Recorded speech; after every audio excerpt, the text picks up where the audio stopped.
ಒಬ್ಬ ವ್ಯಕ್ತಿ ಅಮೆರಿಕದ ಕಾರ್ ಕಂಪನಿ ಪೋಂಟ್ಯಾಕ್ ಮೋಟಾರ್ಸ್ಗೆ ಒಂದು ವಿಚಿತ್ರವಾದ ಕಂಪ್ಲೇಂಟ್ ಮಾಡ್ತಾನೆ. ನಿಮ್ಮ ಕಾರ್ಗೆ ವೆನಿಲಾ ಐಸ್ ಕ್ರೀಮ್ನಿಂದ ಯಾವುದಾದರೂ ಸಮಸ್ಯೆ ಇದೆಯಾ ಅಂತ.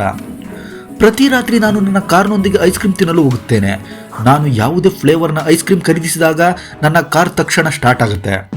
ಆದರೆ ನಾನು ವೆನಿಲಾ ಐಸ್ ಕ್ರೀಮನ್ನು ಖರೀದಿಸಿದಾಗಲೆಲ್ಲ ನಿಮ್ಮ ಕಾರ್ ಸ್ಟಾರ್ಟ್ ಆಗುವುದೇ ಇಲ್ಲ, ಏಕೆ ಅಂತ ಕಂಪ್ಲೇಂಟ್ ಮಾಡ್ತಾನೆ.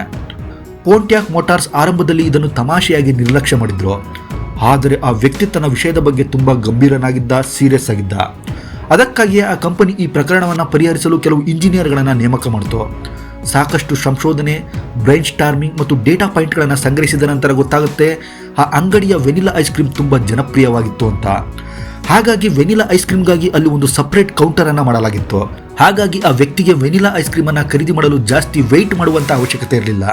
ಇದರಿಂದಾಗಿ ಕಾರಿನ ಇಂಜಿನ್ಗೆ ಕೂಲ್ ಡೌನ್ ಆಗಲು ಜಾಸ್ತಿ ಸಮಯ ಸಿಗ್ತಾ ಇರಲಿಲ್ಲ. ಪರಿಣಾಮ ಕಾರಿನ ಇಂಜಿನ್ ವೆಪರ್ ಲಾಕ್ನಿಂದ ಬ್ಲಾಕ್ ಆಗ್ತಾ ಇತ್ತು. ಹಾಗಾಗಿ ಕಾರ್ ಬೇಗನೆ ಸ್ಟಾರ್ಟ್ ಆಗ್ತಾ ಇರಲಿಲ್ಲ. ಆದರೆ ಬೇರೆ ಐಸ್ ಕ್ರೀಮ್ ಖರೀದಿಸಲು ಆತ ಅಂಗಡಿಯೊಳಗೆ ಹೋಗಬೇಕಾಗ್ತಾ ಇತ್ತು. ಅದಕ್ಕಾಗಿ ಸ್ವಲ್ಪ ಕಾಯಬೇಕಾಗ್ತಾ ಇತ್ತು, ವೆಯ್ಟ್ ಮಾಡಬೇಕಾಗ್ತಾ ಇತ್ತು. ಅಷ್ಟರೊಳಗೆ ಇಂಜಿನ್ ಸುಲಭವಾಗಿ ಕೂಲ್ ಡೌನ್ ಆಗ್ತಾ ಇತ್ತು. ಹಾಗಾಗಿ ಕಾರ್ ಇಂಜಿನ್ ತಕ್ಷಣ ಸ್ಟಾರ್ಟ್ ಆಗಲು ಯಾವುದೇ ಸಮಸ್ಯೆ ಆಗ್ತಾ ಇರಲಿಲ್ಲ. ಈ ರೀತಿ ಇಂಜಿನಿಯರ್ಸ್ಗಳು ಆತನ ಕಾರಿನ ಸಮಸ್ಯೆಗೆ ಕಾರಣ ಏನೆಂಬುದನ್ನು ಪತ್ತೆ ಹಚ್ಚಿದ್ರು. ಇದನ್ನೇ out of the box thinking ಅಂತ ಕರೆಯುತ್ತಾರೆ. ಈ ರೀತಿಯ ಯೋಚನೆ ನಿಮ್ಮಲ್ಲಿದ್ದರೆ ಹಲವು ಸಮಸ್ಯೆಗಳಿಗೆ ನೀವು ಪರಿಹಾರ ಕಂಡುಕೊಳ್ಳಬಹುದು.